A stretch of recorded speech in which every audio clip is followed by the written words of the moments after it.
If you guys are enjoying the content that I'm producing, then please like the video. Also, subscribe to the channel if you have not. Also, if you do not want to miss out on a single video that I ever put out, then hit the notification bell and become part of the MSK notification squad. Now, onwards to the video.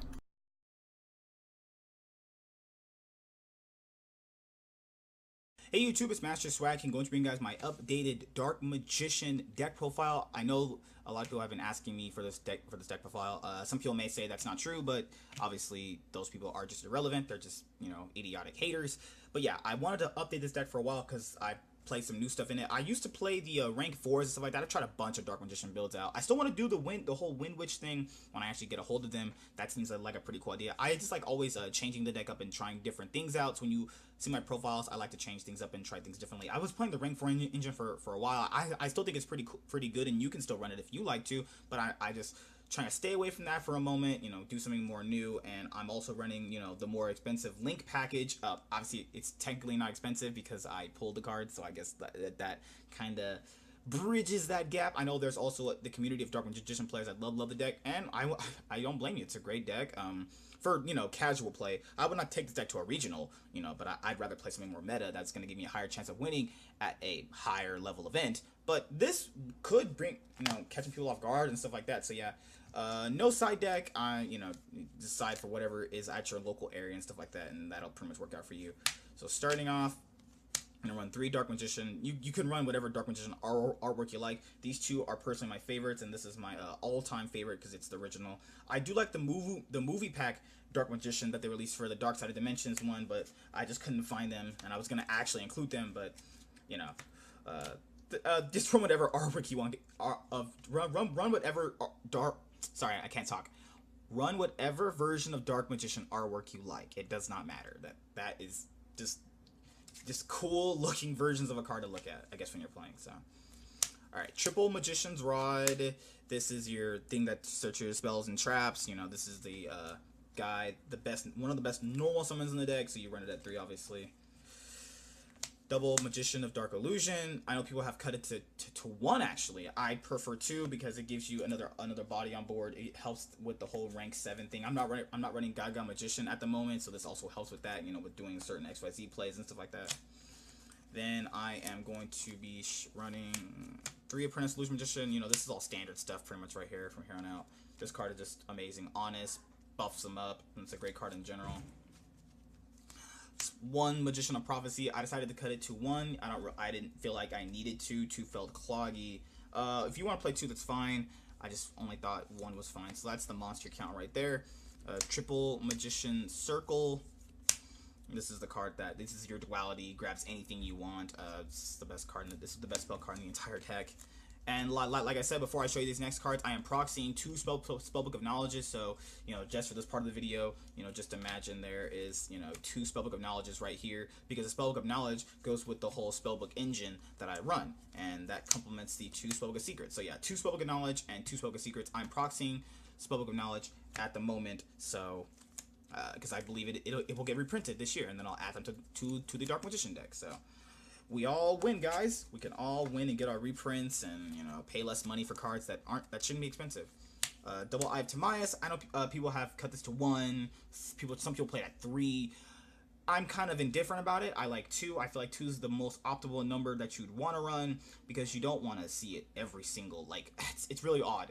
This is the power play card of the deck, but you can't search it, so it's like you would just run other things in general. And then if you play 1, you're never going to see it. If you play 3, that's too much, and this is just the right number. Eventually, I'll have secrets, but this gets you to the best card in the deck, which is obviously Dark Magician, the Dragon Knight. So I don't see why you would not run it or play a good even amount of it. A new thing I'm trying out is 2 Secret Villages of Spellcasters. So for those of you who don't know what this does, obviously, and if my camera can't focus on it, then I'll just read it for you. Sorry about that. The computer cut out. So it basically says if you control a spellcaster monster and your opponent does not, your opponent cannot activate spell cards. If you control no spellcaster monsters, you can activate spell cards. So basically, that last clause will not apply to you because every single monster in here is a spellcaster. So basically, if you're playing the good the good Dark Magician control game, you got your circle up, you have your Eternal Soul going, you have your Dark Magician on board. You slap on this, your opponent ain't playing spells. And I don't know about you, but I would not like to deal with Sky Striker spell cards or anything, of diagrams and it's just stuff like that. This card comes in super, super hard, and even if you like go first against like pendulums, you don't know it, and you play this, they kind of auto lose because they can't play their pendulum cards. So there you go, two secret villages of spellcasters, and then on these are all going to be one-ofs. So Dark Magician Veil is pretty much like a Monster Reborn, but I play this I just love playing this card because basically you can bring out a Dark Magician and either put it in, you spell someone from your hand or graveyard. So if you have a bad hand and you don't draw anything to put Dark Magician on the board, this can help you out for the cost of 1,000 life points. And if it's something in the graveyard you need to use it for a XYZ play, then you can use that for an XYZ play too. So it's a really clutch card. I used to actually put this card at multiples, but I just decided just to play it at one now because Monster Reborn obviously came back. Dark Magic Attack, just Heavy Storm blows up everything. Illusion Magician Magic, Dark Magic Inheritance. This adds Dark Magicians. And for those of you who don't know what this is, I know there's people who don't. Banish 2 spell cards from your graveyard. Add one spell/trap card from your deck to your hand that specifically lists Dark Magician or Dark Magician Girl in the text, except Dark Magic Inheritance.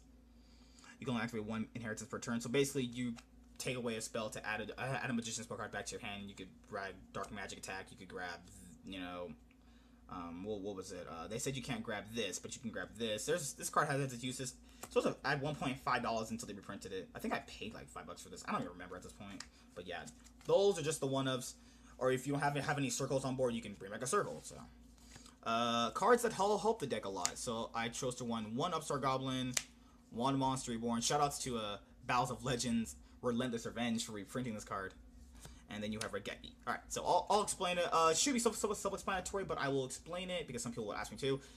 I felt like this is just a card that'll make your deck a lot more consistent. Yes, with the new time rules, that can be a factor, giving your opponent 1,000 life points. But if you're going to be beating their face in and dealing like 25 on a DM attack or potentially 3k on this, then it doesn't really matter too much. And it makes your deck a whole lot more consistent. Like sometimes you just need that one piece in Dark Magician, that one piece, and this gives you that opportunity to get you there. Yes, you could actually run Desires, and I would run Desires. I just didn't find them at the current point in time, and I actually didn't even have room for Desires, so I just chose to run Upstart Goblin for the moment.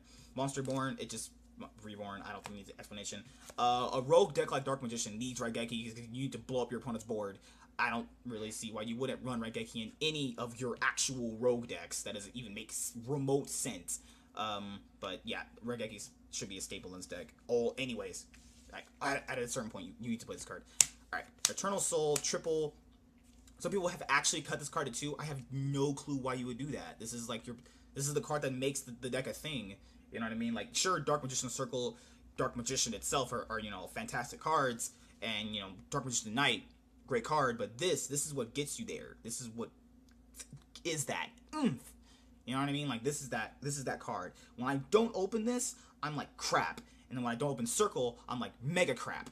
Or in Yu-Gi-Oh senses, I wouldn't be saying crap when I said those words. But this is just a great card. You bring back Dark Magician out of your graveyard.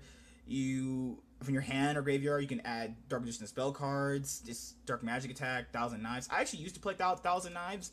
I don't see why I actually don't run it now. I just don't have the room. It's actually not a bad card. You can. So basically, you mainly use this to bring Dark Magician out of your hand and graveyard and grab Dark Magic Attack, right? So the reason why I ran 1,000 Knives is because I have another option I can go into, just broadening my horizons when playing my rogue deck. You know what I mean? You want to have the most options that you can, and Eternal Soul definitely gives you that option. Oh, I love this card so much. Like, look how beautiful that is. He's just in there, and he's... Ugh.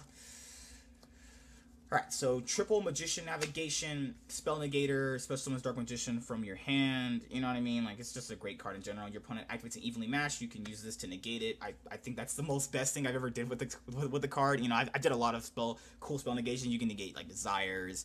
you know, evenly matched and stuff like that. It's just like one of the more it's like the best trap card in the entire deck. And then no, wait. I think I messed up. You messed the card. Target one face up. Sorry. Whatever I just said, just brain farted all. Target one face up spell and trap card. You know what I mean, stuff like that. But yeah, overall, this is a great card in general. Just whatever I said about spell negation and stuff like that, just blank it out. Just you run 3 of these. Just I made a goof. So at 9:39 in the video, don't listen to half of what I said. Literally just play through that. That's it. Don't listen to what I said. Do not listen to what I said. Good lord. Alright, so the last trap cards of the deck are the really powerful trap cards. Double Strike. I don't want to run Warning. I don't think you really need it in this specific deck. You can obviously side Warning, but I think Strike is just a much better card. Strike hits hand traps, and I think Dark Magician's biggest problem is when someone hand traps you, like they Ash you, Droll you, Ghost Ogre you, and this will just stop that for you. Last 2 powerful trap cards that are limited are Eradicator, Epidemic Virus. So for those of you who don't know what this does, because you probably don't, it's probably a very older trap card than you were actually born for that time period.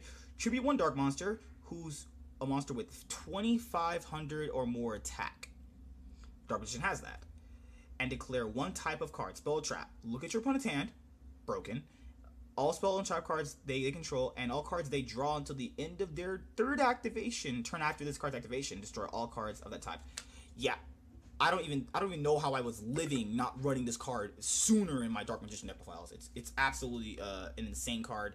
The fact that you can bring your Dark Magician out so easily and use this is insane. The only downside is that 1, and then Skill Drain. Most of the time you're playing Dark Magician Beatdown, so Skill Drain is just the best card for it. The card shuts down a lot of the meta decks. But yeah, forget what I said at about Magician Navigation. Just play 3 Navigation. I'm actually sorry about that. Alright, so that's the main deck. I think 41 cards, and I think 40. I don't remember at this point. Extra deck, double Dark Magician, the Dragon Knight. This is just, you know, all this kind of standard stuff. This is all stuff you can just choose to replace and stuff like that. A lot of people just basically play whatever they want in Dark Magician. It's a free for all. You know, some people go for like the whole rank 7. Some people go for all, you know, the whole link based stuff. You know, it's all whatever you want to do. Ebon Illusion Magician, Ebon High Magician. Sorry, let me move all these upwards for you guys. Big Eye, Red Ice Flare. This is for the Apprentice Illusion Magician.